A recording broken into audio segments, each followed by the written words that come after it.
मरचू जंगल से लकड़ियां काटकर बाजार में बेचने गया, लेकिन उसे लकड़ियों के अच्छे दाम नहीं मिले। इस पर मरचू ने कहा, अरे भैया, इतने कम पैसे? इन पैसों में तो 2 वक्त का खाना भी नहीं मिलेगा। आप मुझे बहुत ही कम पैसे देते हैं।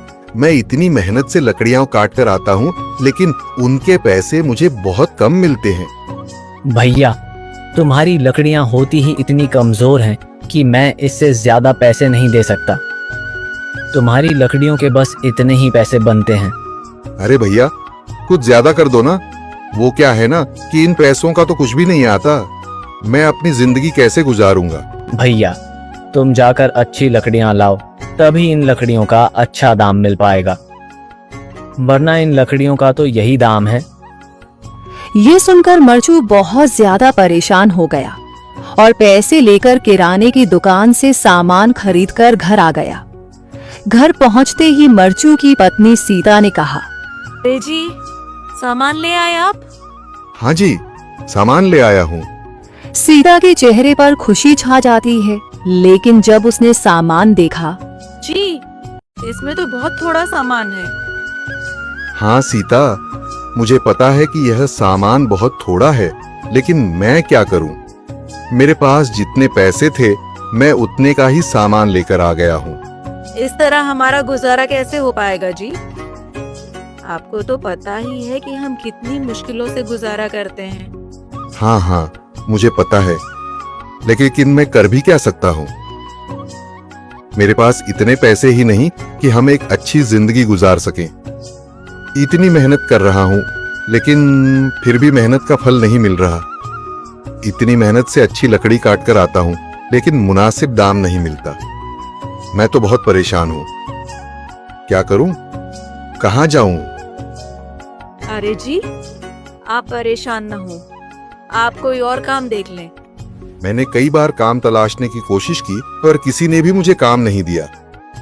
ये सुनकर सीता भी काफी ज्यादा परेशान हो गई। मरचू से सीता की परेशानी नहीं देखी गई। उसने अपनी पत्नी सीता से कहा, मैं फिर से जंगल की ओर जा रहा हूँ। अरे जी, अभी मत जाइए ना, वैसे भी शाम हो रही है। आप कल चले जाइएगा, अभी मत जाइए। ठीक है, अगर तुम रोक रही हो तो मैं नहीं जाता। मैं कल चला जाऊंगा। इसके बाद मरचू गांव में घूमने के लिए चला गया। तभी उसे एक आदमी मिला और उसने कहा, कहाँ जा रहे हो भैया? और सुनाओ, क्या हाल चाल है? जिंदगी कैसे गुजर रही है? अरे भैया, तुम्हें तो पता है कि लकड़ियां काटकर कैसे गुजारा होता है। हाँ भैया, तुम सही कह रहे हो। और आसपास के जंगलों में अच्छी लकड़ियां भी नहीं है। इसके लिए तो जंगल के अंदर जाना पड़ेगा। पर जंगल के अंदर तो काफी सारे जंगली जानवर होंगे। मुझे बहुत डर लगता है भैया, मैं जंगल में कैसे जाऊंगा? हाँ भैया, जंगली जानवर तो होंगे, लेकिन अच्छी लकड़ियां तो वहीं से ही मिलेंगी।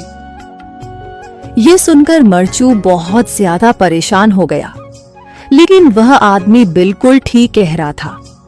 जंगल के किनारे की सारी लकड़ियां कट चुकी थीं। अब सिर्फ जंगल के अंदर ही अच्छी लकड़ियां बची थीं।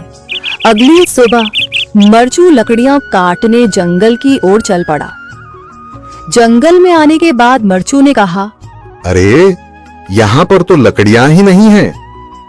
वो आदमी सही कह रहा था, लकड़ियों के लिए तो जंगल के अंदर ही जाना पड़ेगा। और जंगल के अंदर जाना क्या सही रहेगा? मुझे तो बहुत डर लग रहा है, क्योंकि वहां पर तो काफी सारे जंगली जानवर होंगे जो खतरनाक होंगे। अगर आज मैं जंगल के अंदर नहीं गया तो मैं आज घर पैसे लेकर नहीं जा सकूंगा, और फिर जब पैसे नहीं होंगे तो गुजारा कैसे होगा? मरचू जंगल के बाहर खड़ा सोचता ही रहा और फिर उसने सोचा, अरे, यहाँ पर भी कोई मजबूत पेड़ दिखाई नहीं दे रहा जिससे मैं लकड़ियां काटकर घर ले जा सकूं। लगता है और अंदर जाना पड़ेगा। यही सोचकर मरचू जंगल के अंदर चला गया। अंदर जाने के बाद उसने इधर उधर पेड़ देखे, पर उसे कोई भी अच्छा पेड़ दिखाई नहीं दिया। यह सोचकर मरचू जंगल के और अंदर चला आया।